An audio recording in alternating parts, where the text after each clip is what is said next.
those two are not planning. The other two are. Okay. So he's going to get this. Okay.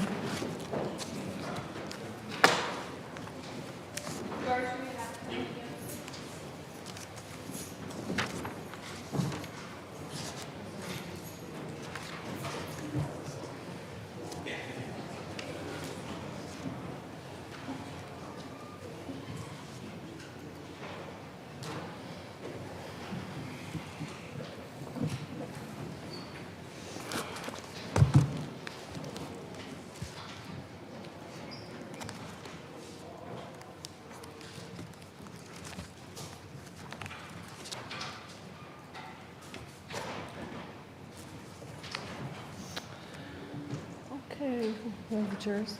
We're on the record in the case of People versus Linda Stermer. Counsel are present. Ms. Stermer is present. Jurors are all here for final instructions. Any matters to address before we bring them in? No, Your Honor. Yes, Your Honor. Okay. The elements of the charges discuss causation. Let's talk about the act. The act, it's undisputed, that caused Todd Stermer's death was the setting of a fire. Ms. Zutterbein in rebuttal yesterday said, you don't have to find arson or anything with the fire, consider the totality of the evidence to find first-degree murder. Everything in every single claim and count talks about the actions of Todd Stermer.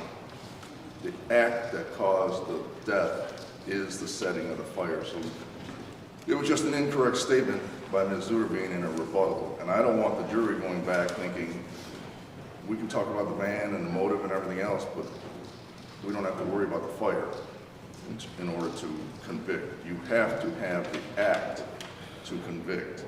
So I think the jury should be instructed that there was an incorrect statement, not intentional, but an incorrect statement. The action that caused the death is the setting of the fire. That's undisputed through Dr. Markey. Okay. Ms. Zutterbein?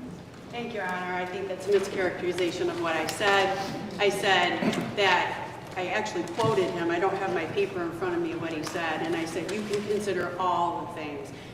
I was referring to strictly, he kept saying if you don't have arson, meaning Mr. Trinkle arson, you have no case, you have no causation, you have nothing. And I kept saying you have to look at all of the evidence. So I think that's a miscategorization. I think it was very clear in my rebuttal. It's certainly, I was informing them that they can look at all evidence. And he said, if you don't have an arson, you don't have a crime. That's the word I heard, and that's the statement I wrote down, and that's what I was addressing. You certainly can have a crime. You can certainly have premeditated murder. You can have second-degree murder, all of her actions together. So I think that's a miscategorization of my rebuttal. Your Honor, Justin, she said you do not have to find arson. You don't have to find the setting of the fire in order to find first-degree murder. Yes, you do. It's the action of the defendant, which is the fire, that caused the death. So it's a causation issue, and she misstated. I don't want the jury thinking they don't have to find the setting of a fire caused the death, and you can still find first-degree murder on all the other stuff she said. Or you can still find a crime when you have creating the greater likelihood of harm and death through a second-degree murder as well, which they are being instructed on. Every single Counsel, I've heard enough from Thank both you, of Your you. Honor. The jury's here. I'm ready to provide them the final instructions. I'm not going to amend the final instructions. They're going to learn from me what the law is, and they're going to be instructed to follow the law as I give it to them right now. Thank you, Your Honor. Thank you. Bring in the jury.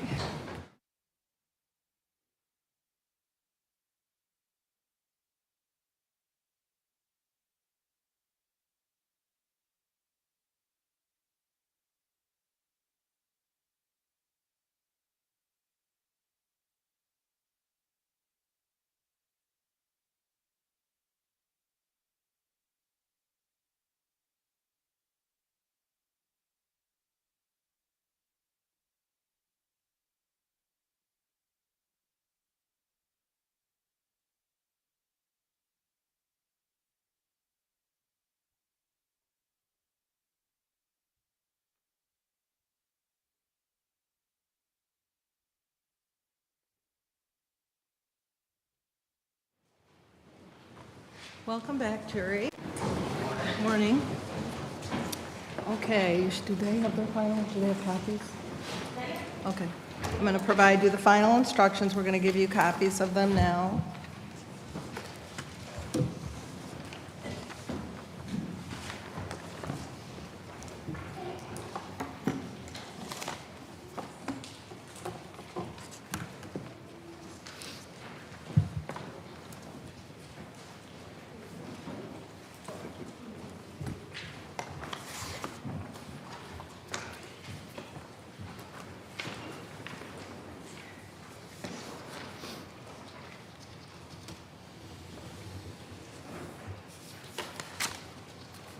Counsel, you both have a copy as well? Yes, Your Honor. Your Honor. Members of the jury, the evidence and arguments in this case are finished, and I will now instruct you on the law. That is, I will explain the law that applies to this case. Remember that you have taken an oath to return a true and just verdict based only on the evidence and my instructions on the law. You must not let sympathy, bias, or prejudice influence your decision. You must avoid reaching conclusions that may have been unintentionally influenced by stereotypes. You must reach your own conclusions about this case individually, but you should do so only after listening to and considering the opinions of the other jurors who may have different backgrounds and perspectives from yours. As jurors, you must decide what the facts of this case are. This is your job and nobody else's. You must think about all the evidence and then decide what each piece of evidence means and how important you think it is. This includes whether you believe what each of the witnesses said. What you decide about any fact in this case is final. It is my duty to instruct you on the law. You must take the law as I give it to you. If a lawyer says something different about the law, follow what I say. At various times, I have already given you some instructions about the law. You must take all of my instructions together as the law you are to follow. You should not pay attention to some instructions and ignore others. To sum up, it is your job to decide what the facts of this case are, to apply the law as I give it to you, and in that way to decide the case. A person accused of a crime is presumed to be innocent. This means that you must start with the presumption that the defendant is innocent. This presumption continues throughout the trial and entitles the defendant to a verdict of not guilty unless you are satisfied beyond a reasonable doubt that she is guilty. Every crime is made up of parts called elements. The prosecutors must prove each element of the crime beyond a reasonable doubt. The defendant is not required to prove her innocence or to do anything. If you find that the prosecutors have not proven every element beyond a reasonable doubt, then you must find the defendant not guilty. Proof beyond a reasonable doubt is proof that leaves you firmly convinced of the defendant's guilt. A reasonable doubt is a fair, honest doubt growing out of the evidence or the lack of evidence. It's not merely an imaginary or possible doubt, but a doubt based on reason and common sense. A reasonable doubt is just that, a doubt that is reasonable after a careful and considered examination of the facts and circumstances of this case. Every defendant has the absolute right not to testify. When you decide the case, you must not consider the fact that she did not testify. It must not affect your verdict in any way. When you discuss the case and decide on your verdict, you may only consider the evidence that has been properly admitted in this case. Therefore, it is important for you to understand what is evidence and what is not evidence. Evidence includes only the sworn testimony of witnesses, the exhibits admitted into evidence, and anything else I told you to consider as evidence. Many things are not evidence, and you must be careful not to consider them as such. I will now describe some of the things that are not evidence. The fact that the defendant is charged with a crime and is on trial is not evidence. Likewise, the fact that she is charged with more than one crime is not evidence. The lawyer's statements and arguments are not evidence. They are only meant to help you understand the evidence and each side's legal theories. You should only accept things the lawyers say that are supported by the evidence or by your own common sense and general knowledge. The lawyer's questions to the witnesses, your questions to the witnesses, and my questions to the witnesses are also not evidence. You should consider these questions only as they give meaning to the witnesses' answers. My comments, rulings, questions, and instructions are also not evidence. It is my duty to see that the trial is conducted according to the law and to tell you the law that applies to this case. However, when I make a comment or give an instruction, I'm not trying to influence your vote or express a personal opinion about the case. If you believe that I have an opinion about how you should decide this case, you must pay no attention to that opinion. You are the only judges of the facts, and you should decide this case from the evidence. At times during the trial, I have excluded evidence that was offered or stricken testimony that was heard. Do not consider those things in deciding the case. Make your decision only on the evidence that I let in and nothing else. Your decision should be based on all the evidence, regardless of which party produced it. You should use your own common sense and general knowledge in weighing and judging the evidence, but you should not use any personal knowledge you may have about a place, person, or event. To repeat once more, you must decide this case based only on the evidence admitted during this trial. As I said before, it is your job to decide what the facts of this case are. You must decide which witnesses you believe and how important you think their testimony is. You do not have to accept or reject everything a witness said. You're free to believe all, none, or part of any person's testimony. In deciding which testimony you believe, you should rely on your own common sense and everyday experience. However, in deciding whether you believe a witness's testimony, you must set aside any bias or prejudice you may have and not be influenced by a witness's disability, gender, gender identity, race, religion, ethnicity, sexual orientation, age, national origin, or socioeconomic status. Again, take the time you need to test what might be automatic or instinctive judgments and to reflect carefully about the evidence. There is no fixed set of rules for judging whether you believe a witness, but it may help you to think about these questions. Was the witness able to see and hear clearly? How long was the witness watching or listening? Was anything else going on that might have distracted the witness? Did the witness seem to have a good memory? How did the witness look and act while testifying? Did the witness seem to be making an honest effort to tell the truth? Or did the witness seem to evade the questions or argue with the lawyers? Does the witness's age and maturity affect how you judge his or her testimony?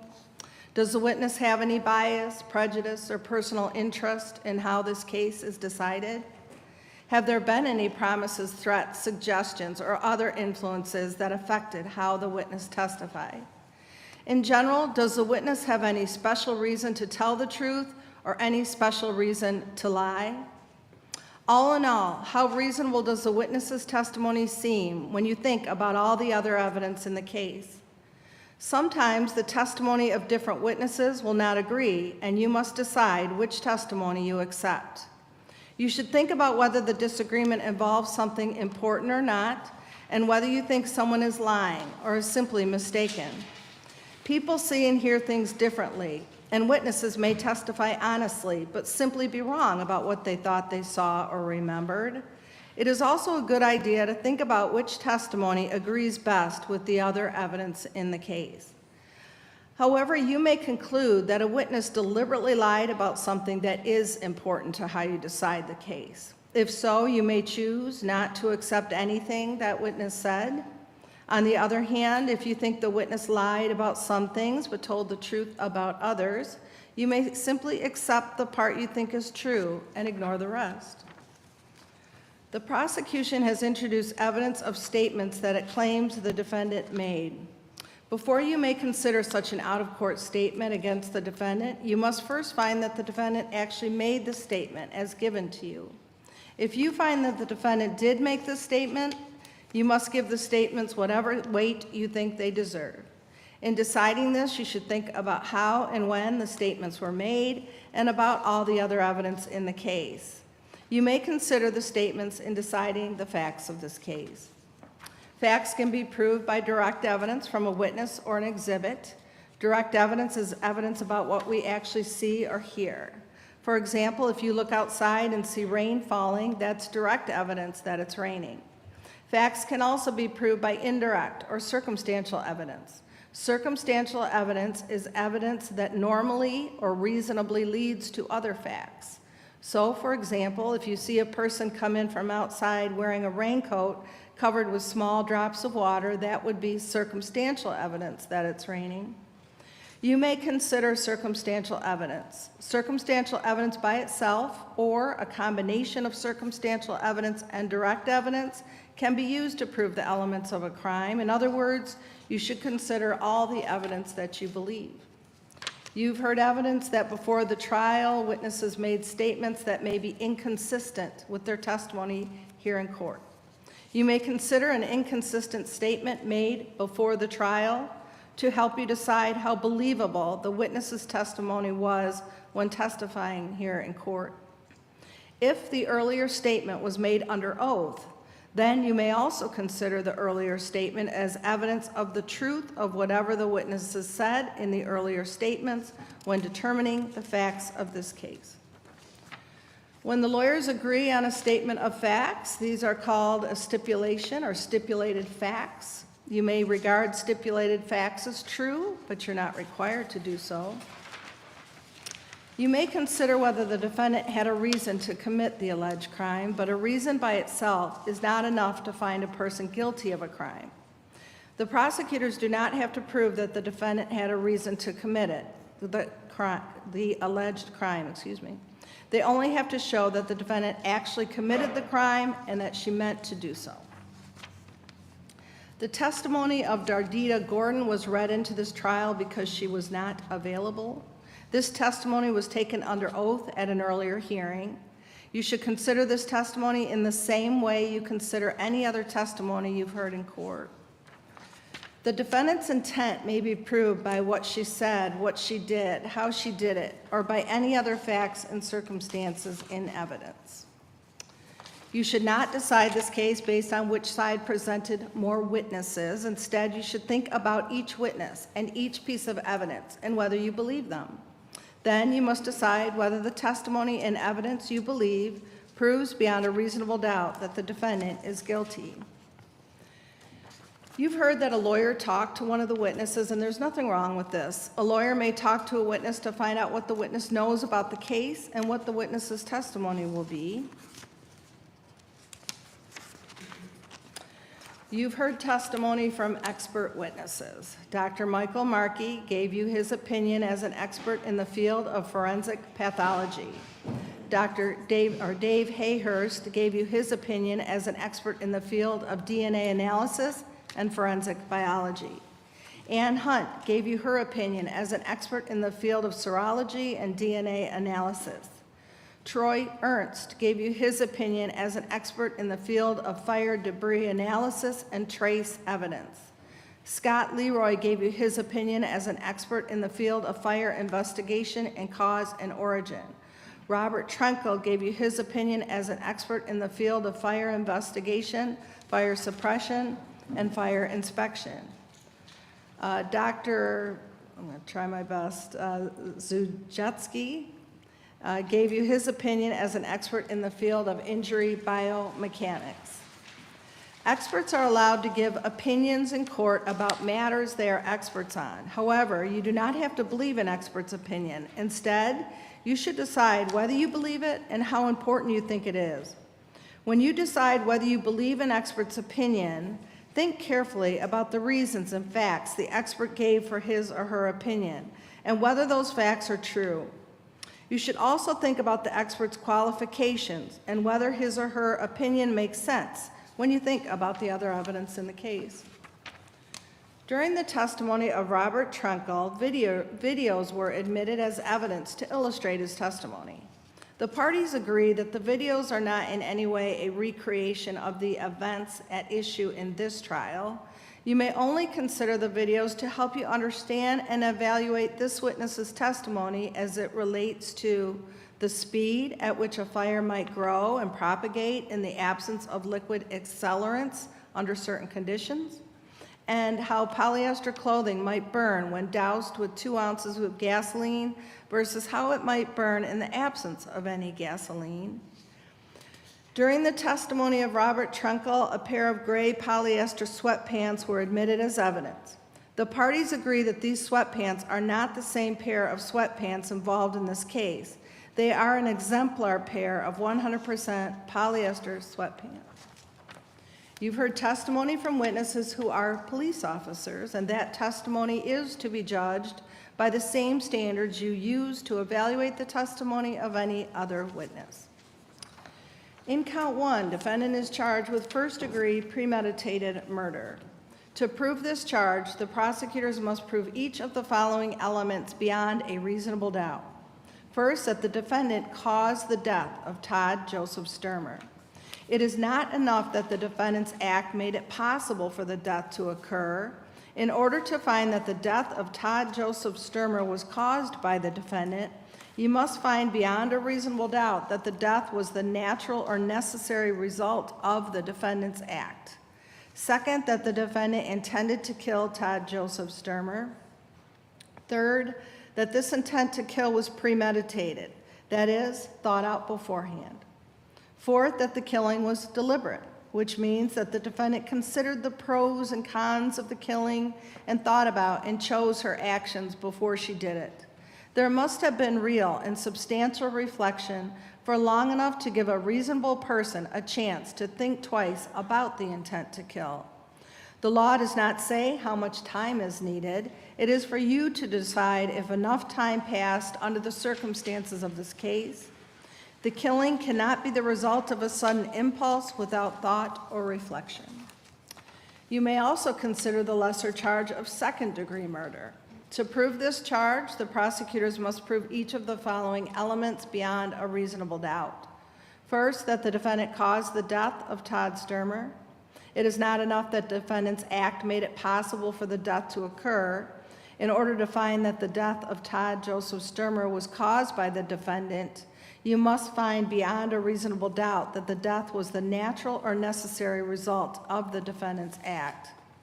Second, that the defendant had one of these 3 states of mind: she intended to kill, or she intended to do great bodily harm to Todd Joseph Stermer, or she knowingly created a very high risk of death or great bodily harm, knowing that the death or such harm would be the likely result of her actions. In count 2, defendant is charged with first-degree felony murder. To prove this charge, the prosecutors must prove each of the following elements beyond a reasonable doubt. First, that the defendant caused the death of Todd Joseph Stermer. It is not enough that the defendant's act made it possible for the death to occur. In order to find that the death of Todd Joseph Stermer was caused by the defendant, you must find beyond a reasonable doubt that the death was the natural or necessary result of the defendant's act. Second, that the defendant had one of these 3 states of mind: she intended to kill, or she intended to do great bodily harm to Todd Joseph Stermer, or she knowingly created a very high risk of death or great bodily harm, knowing that death or such harm would be the likely result of her actions.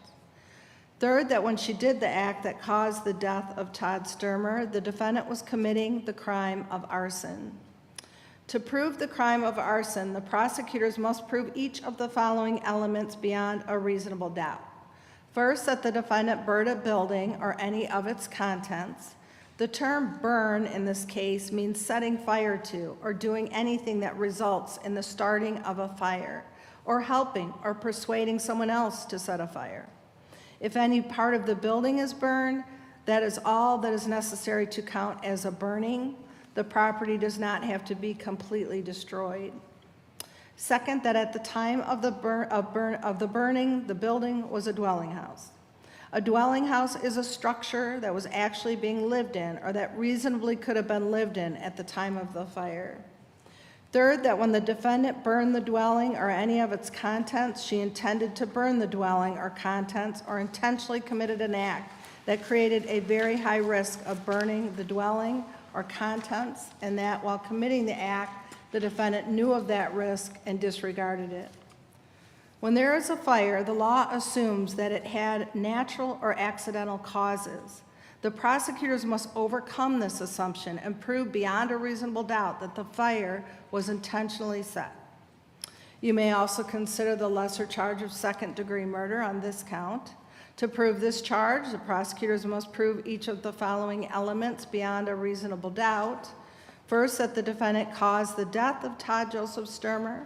It's not enough that the defendant's act made it possible for this death to occur. In order to find that the death of Todd Stermer was caused by the defendant, you must find beyond a reasonable doubt that the death was the natural or necessary result of the defendant's act.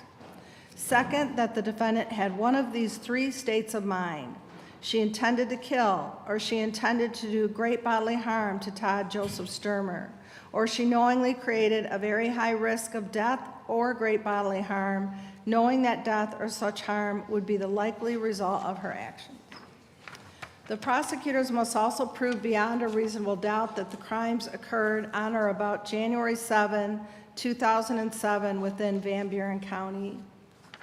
You must think about all the evidence in deciding what the defendant's state of mind was at the time of the alleged killing. The defendant's state of mind may be inferred from the kind of weapon used, the type of wounds inflicted, the acts and words of the defendant, and any other circumstances surrounding the alleged killing. Premeditation and deliberation may be inferred from any actions of the defendant which show planning, or from any other circumstances surrounding the killing. The prosecutors need not prove a motive for the killing, but you may consider evidence of motive in deciding if there was premeditation and deliberation. Motive by itself does not prove premeditation and deliberation.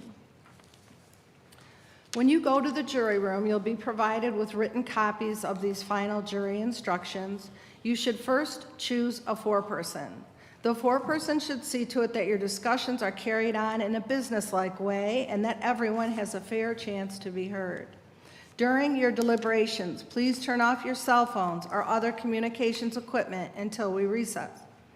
A verdict in a criminal case must be unanimous. In order to return a verdict, it is necessary that each of you agrees on that verdict. In the jury room, you will discuss the case among yourselves, but ultimately each of you will have to make up your own mind. Any verdict must represent the individual considered judgment of each juror. It is your duty as jurors to talk to each other and make every reasonable effort to reach agreement. Express your opinions and the reasons for them, but keep an open mind as you listen to your fellow jurors. Rethink your opinions and do not hesitate to change your mind if you decide you were wrong. Try your best to work out your differences. However, although you should try to reach agreement, none of you should give up your honest opinion about the case just because other jurors disagree with you or just for the sake of reaching a verdict. In the end, your vote must be your own, and you must vote honestly and in good conscience. I've already given you instructions regarding lesser offenses. As to any count which includes a lesser offense, you must first consider the principal offense. If you all agree that the defendant is guilty of that offense, you need not consider the lesser offense. If you believe that the defendant is not guilty of the principal offense, or if you cannot agree on that offense, you may consider the lesser offense. It is up to you to decide how long to consider the principal offense before discussing the lesser offense. You may go back to consider the principal offense again after discussing the lesser offense if you want to. If you have any questions about the jury instructions before you begin your deliberations, or questions about the instructions that arise during deliberations, you may submit them in writing in a sealed envelope to the bailiff. Possible penalties should not influence your decision. If you find the defendant guilty, it's the duty of the judge to fix the penalty within the limits provided by law. If you want to communicate with me while you're in the jury room, please have your foreperson write a note and give it to the bailiff. It is not proper for you to talk directly with the judge, lawyers, court officers, or other people involved in this case. As you discuss the case, you must not let anyone, even me, know how your voting stands. Therefore, until you return with a unanimous verdict, do not reveal this to anyone outside of the jury room. When you go to the jury room to deliberate, you may take your notes and full instructions. The exhibits admitted will be available in the jury room for you to review. You've been given a written copy of the instructions you've just heard. As you discuss the case, you should think about all of my instructions together as the law you are to follow. Defendant is charged with 2 counts, first-degree premeditated murder and first-degree felony murder. These are separate crimes, and the prosecutors are charging that defendant committed both of them. You must consider each crime separately in light of all the evidence in the case. You may find the defendant guilty of both or either one of these crimes, guilty of a less serious crime, or not guilty. I've prepared a verdict form listing the possible verdicts. You will have on your verdict form as to count 1, the option of not guilty, guilty of first-degree premeditated murder, or guilty of the lesser offense of second-degree murder. And as to count 2, the option of not guilty, guilty of first-degree felony murder, guilty of the lesser offense of second-degree murder. Counsel, any objection to the fine? Yep. Thank you. Did I miss?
Couple additions. Mr. Trenko, when I talked to you about experts, he was also qualified as an expert in fire origin and cause. And this is an instruction you got at the beginning of the case, but I'll give it to you again now regarding this being a second trial.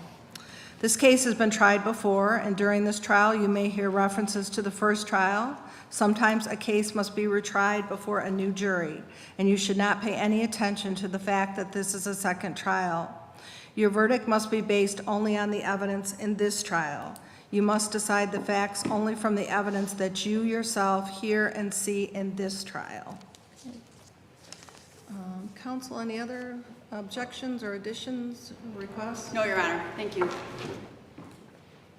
Yes, Your Honor. You're good with the instructions?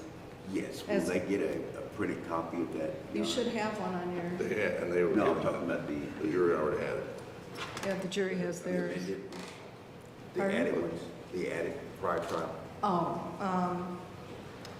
do you you want, don't oh, feel you're like asking this- that, does the jury, we'll give them each another copy of the Yes. second trial instruction? Okay, we'll add that. We'll just make it up as that second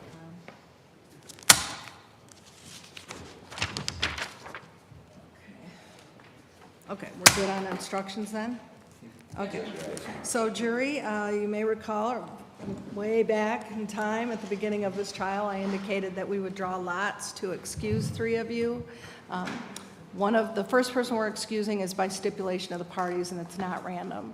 But the other 2 names we're calling will be randomly pulled. If you're one of those persons, we're going to get you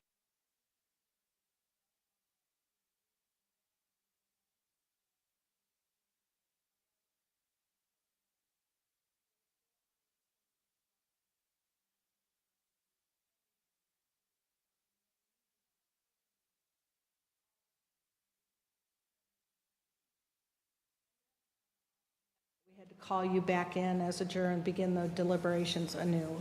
We will call you when the jury has reached a verdict, and once you get that phone call from us that the verdict has been reached, then you can talk to anybody you want about the case if you wish, okay? So we'll call the names.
You do solemnly swear or affirm that you will, to the utmost of your ability, keep the persons sworn as jurors on this trial from separating from each other, that you will not suffer any communication to be made to them or any of them, orally or otherwise, that you will not communicate with them or any of them, orally or otherwise, except by the order of this court, or to ask them if they have agreed on their verdict until they shall be discharged.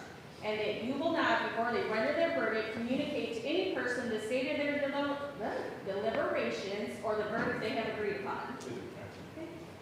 Okay, jury, you can take your notebooks with you, and I'm directing you to the jury room.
Council, any matters to address?